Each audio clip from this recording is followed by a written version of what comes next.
Okay, here we have a leak for a homeowner that's been it's been going on for years. They've gone through 3 or 4 roofing companies trying to figure out this problem.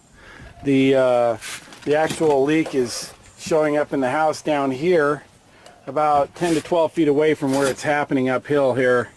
We got a major convergence of gutters, roofs, just overwhelming a flashed area underneath, and you can just see the dirt, debris buildup that's accumulated, and the felt paper's just totally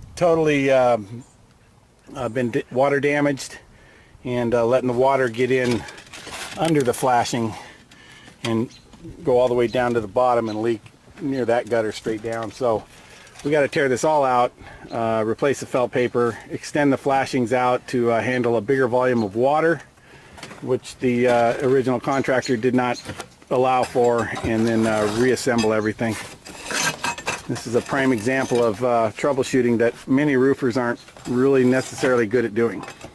But you can go to our website and see many more video examples of roof problem situations. One might match yours.